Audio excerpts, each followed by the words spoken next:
Wala tayong kanin.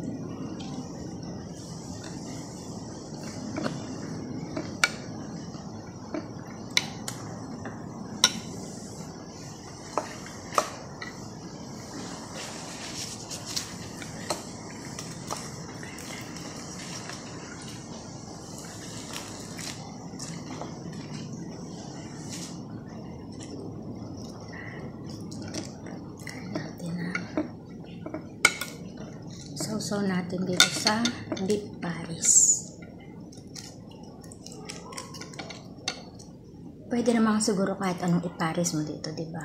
Kaya nga tinawag na paris.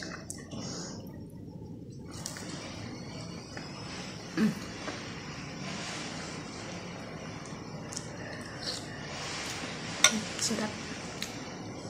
With suka.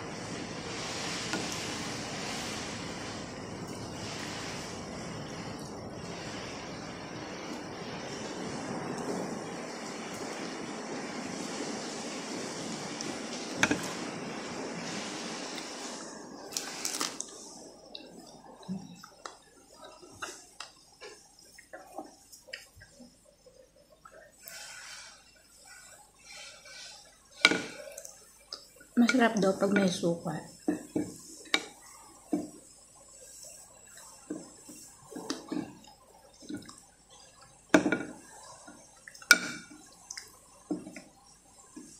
Yan. Ang lambot ng beef yung ano niya, yung karne. Kaya natin na suka. Saka natin isusubo.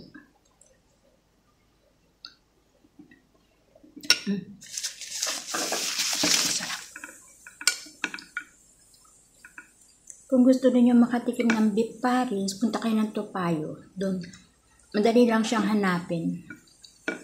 Pagbaba niyo ng MRT, lumakad lang kayo tapos kaliwa.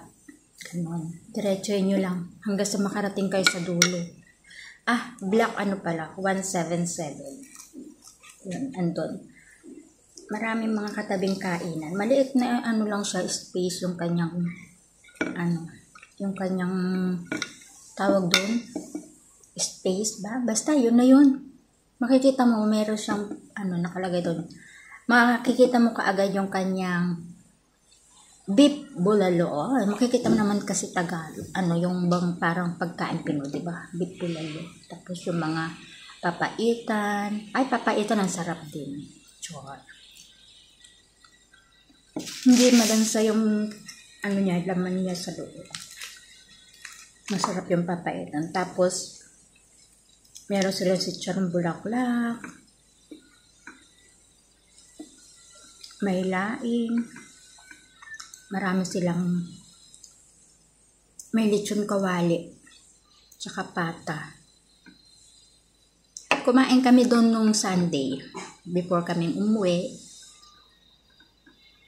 In-order lang namin is yung papait, tsaka yung itong beef paris, tsaka bulaklak.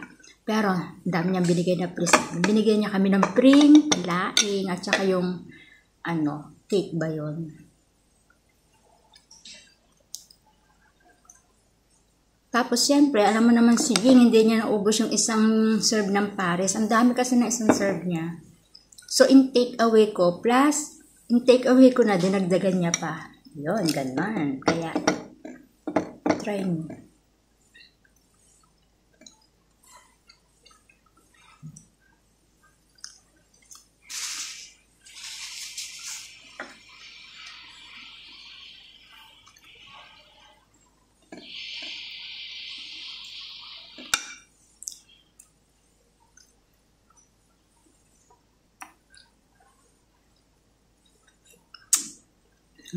Sarap na suka.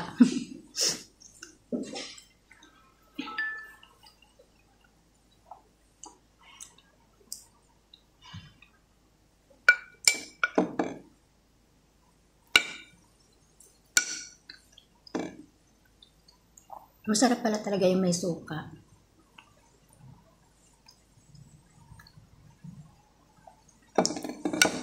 Ang daming laman. Sulit na sulit yung ibabayad mo. Dapat may free sabaw sila. Pag nag-order ka ng isang pares, may pasabaw na. Diba?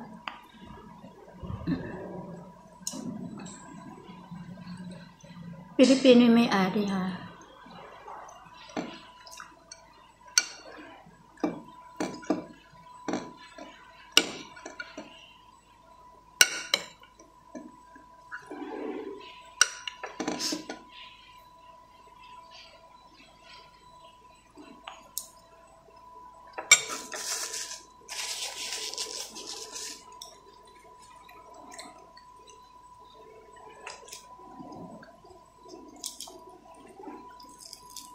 Wala kasi akong kanin.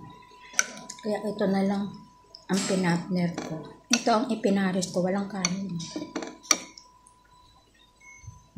Alaunan na.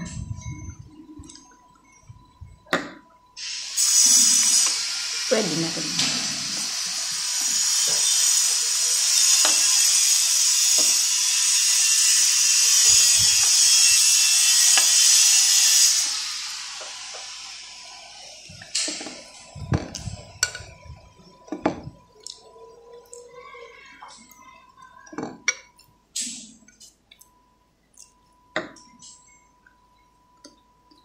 Ang dami niyang herbs, no? Paano kayong lutuin itong pares? Ay, luto yung pares. Ayan. Kung merong Diwata Pares, may J&J Pares dito sa Singapore. Oh. J&J. Jing-jing. Oh, char. Charot lang, nakikian lang. Gusto lang, may masabi lang, di ba?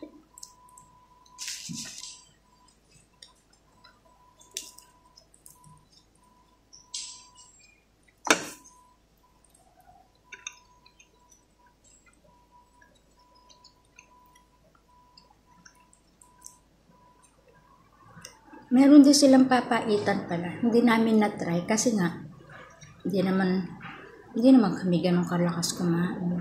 Next time na balik namin doon, try namin yung papaitan. Tsaka yung bang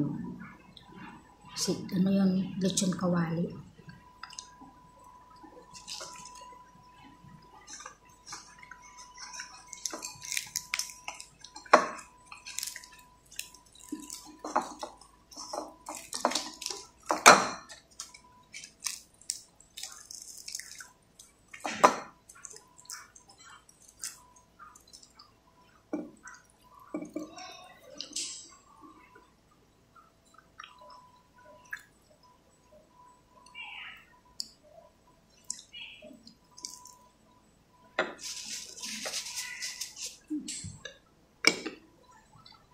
May sweet, may siya, may mais.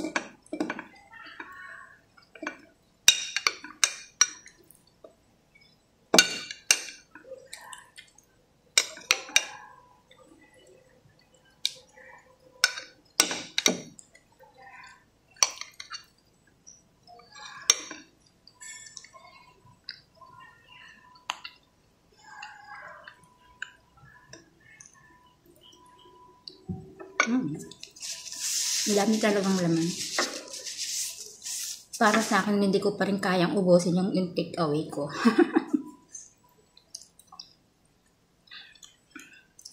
Hindi ko pa rin kayang ubusin. Ay, may lechon kawali pala sa loob. Ay, meron pala siyang lechon kawali. Ito, lechon pala to. Okay, bye!